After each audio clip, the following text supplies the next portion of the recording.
Shri Advaita Gadadhar Shivasadi Gaura Bhakta Hare Krishna, Krishna Krishna, Hare Hare, Hare Rama, Rama Rama, Hare Hare. So I've just made a small presentation for all of you. So here, what is the word written here? Think, right? Because everything begins from thinking. So whatever you think, that becomes words. Whatever you speak, that becomes your action. And whatever actions you do, that becomes your character. And when a group of people have a particular character, it becomes a culture. It all begins from thinking. So based on the quality of thinking, we can understand the quality of the people or the quality of that society. So nowadays, people are hardly thinking, simply living. Nowadays, people are hardly thinking because they have no time to think. Because people are busy with their mobile phones. They're busy in the rat race for earning money. Right? Our life nowadays is like this. Bhago, bhago, bhago. Rat race की तरह. किधर भागना है? वो पूछो मत. भागते रहेंगे हम. There was one person who got a new car and started driving with his friend. Zoom, he was going Bangalore highway. And he was going. Friend asked, where are you going? That you don't ask. I just want to hit 150 speed. And then later he realized after going long distance, he had to take a left turn about 20 kilometers back and he had to come all the way back and then take the left turn. Because our life is also going in running. And most of the people, what they do? Eat, survive, reproduce. This animal does eat, survive, reproduce. Eat, survive, reproduce. Eat, survive and reproduce. So what this person is able to do? What's his specialty? Eat, survive, reproduce? No. So we have to think, what is the quality and the purpose of human being? As humans, we have got some purpose. We are not just meant to live a life like this. Right? This is a general life cycle of a human. You see, we are born and you go to school, and in school we study. I also went through this. Many parents have gone through this, and our children are also going through this. Right? We are born, we go to school, we make some friends, then we have a graduation, we get a cap on the head, and maybe some certificates and some accolades and degrees and PhDs. Then after that, go and beg for some job. Can you please employ me? And you get some employment. And after employment, oh, do you have money? Then choose a life partner. Or some people fall in love. They fall in love. Nobody rises in love. But only when you love Krishna, you rise in love. Any other love makes you fall in love. So, we have to rise in love by loving God, loving Krishna. And get married, have a baby. Then comes a turning point. No? Nobody, as sir was telling, the nuclear families are becoming more nuclear, no? Atomic families. Right? Husband and wife stay together for some time and then separate because of several reasons. In India, the divorce percentage is very, very less. It's only 1%. But that's also big. 1% out of 140 billion is too big a number. But in foreign countries, the population itself is very less, and even if divorce rate is 20-30%, that's very less. But actually that culture is coming into India. It is said that in America, divorce rates are reducing because people have stopped marrying. They have started living in. And in Bangalore, this is a big concern now because people have started living in and they are not having any family life. And then emigrate for having a better future, go to another country, take a green card, and then retire, then make a will, and then die. Then again, be born, again go to school, next life, Baba, black sheep, have even you, yes sir, no? Go through the same cycle, life after life after life. Is this what our life is supposed to look like? So boring, isn't it? So we have to stop and think, what is the purpose of life? See, in the modern life, we have bigger houses, smaller hearts. We have more medicines and lesser health. So many hospitals, so many medicines, so much advanced technology, but people are falling more and more sick. Hmm? And more comforts, but lesser time to enjoy the comforts. Right? There are some people who have got 3-4 villas, but he is slogging somewhere in America, working hard to pay the installments. But hardly he can enjoy. And by the time he comes back, he is already old, 70 years old, hardly he can enjoy. So this is a paradox. We are living in a paradoxical life. Right? And you see the problems. Of course, all of you are children, some are parents, many are parents here. But I am mainly into youth. I go to many colleges. Sir was mentioning I go there also. We go to IITs, we go to NITs, premier institutes. But biggest challenge is addiction, drugs, and drinks, and so many other things. And especially distress, anxiety, stress, and depression is increasing. Right?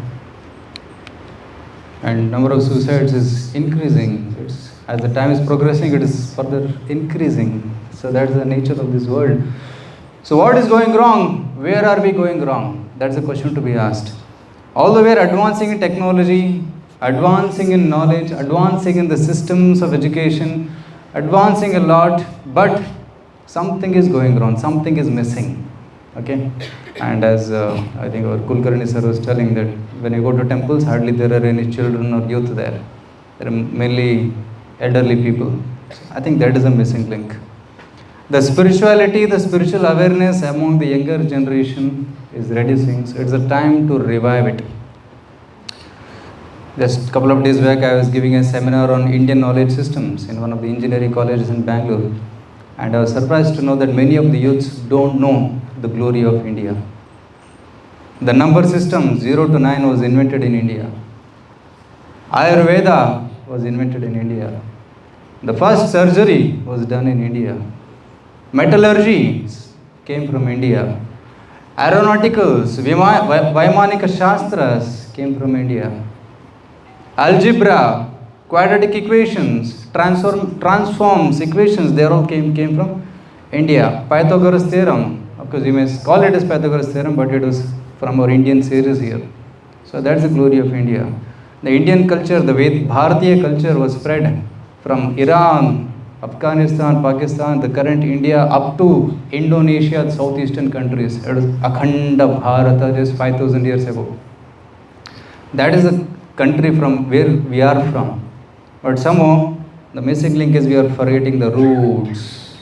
We are forgetting our own roots, and somehow we are thinking that if we act like Westerners, we are more advanced. Aritiyala. We should feel proud in our own Sanskriti, in our own culture, in our own bhasha, in our own books like Bhagavad Gita and Srimad Bhagavatam. So then we will be more happier. So that's why we should think. And one of the Vedanta Sutra, the first Vedanta Sutra says, Athato Brahma Jignasa. Jignasa means what? Start thinking. Ask questions. Who am I? What is the goal of life? How can I be happy? Right? All those questions we have to think. Okay? Why is there pain and suffering in this world? How can I put a full stop to the suffering in this world? What is the goal of life? Is it just to earn money and go through the cycle of human life? Round and round, again and again? No. We have to think. Athato Brahma Jignasa. And books like Bhagavad Gita, Srimad Bhagavatam, which is nothing but Krishna book which you read, they give us material to think, subject matter to think. And by thinking those subjects, we can elevate ourselves. We can elevate ourselves really and find true happiness. That's the difference between human and animal. Animals can't think. Even if they think about eating, mating, sleeping and defending. Ahara, nidra, bhaya, maitara. But a human being can think much better. See, animals are better than us in many things, like running or swimming. Right? Fishes are better. Can we compete with fishes? Yes, human being can get a Olympics medal, but if he competes with fish, he'll get zero. Nothing. Right? In running, can you compete with cheetah? No. Right? Can we compete with an elephant in weightlifting? No. Can we compete in long jump with a leopard? No. So life is not meant to compete like animals. Of course, we can have good health by competing in sports. That's good, but we can't excel animals. But humans, we can excel in one field. What is that? Higher thinking, thinking about the purpose of life. That is speciality of human life. So human life is very very spacious, special, and precious. Let's not waste it. ಮಾನವ ಜನ್ಮ ದೊಡ್ಡದು, ಇದು ಹಾಳು ಮಾಡಲು ಬೇಡಿ ಹುಚ್ಚಪ್ಪ ಗಡಿಯರ ಅಂತ ನಮ್ಮ ದಾಸರು ಹೇಳ್ತಾರೆ. ಸೊ ನಮ್ಮ ಮನುಷ್ಯ ಜೀವನ ಸಿಕ್ಕಿದೆ. So let's utilise it, and I congratulate all of you because you have participated in this competition and got prizes and certificates today. And this book which I have read today is very very ancient book. This book was spoken by Lord Sri Krishna directly to Brahma long ago, in the beginning of creation. And Brahmaji gave it to his disciples, and it has come in the parampara. And this book, Krishna book, is the essence of all the Vedas.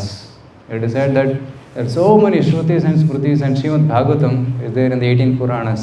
That's considered to be if all Vedas are like milk, Srimad Bhagavatam or this Krishna book is like the cream of that. Sarva Veda Itihasanam Saram Samudritam. Right? So you have got a chance to read this. And of course, some of you have got prizes. And it's not that only those who got prizes have won. In such kind of competition, there is no victory or defeat. As Krishna says in Bhagavad Gita, participating itself is success. Okay? In such competitions, just participating itself is a success. Just like it is said here, success is not in the trophy won, but in the race run. So all of you are in the race. Some may reach fast, some may reach slow, but we will reach the destination one day. So main important thing is to reach the destination. It doesn't matter who reaches first in such kind of spiritual competitions. Okay? So congratulations. Thank you very much for being with us in this competition year after year. Many of you have participated last year also and this year also. So thank you very much, and hope to see you again next year. Hare Krishna. Thank you, Prabhuji, for the lesson. Now I forgot to mention the introduction of Prabhuji. His name is Sohan Prabhuji.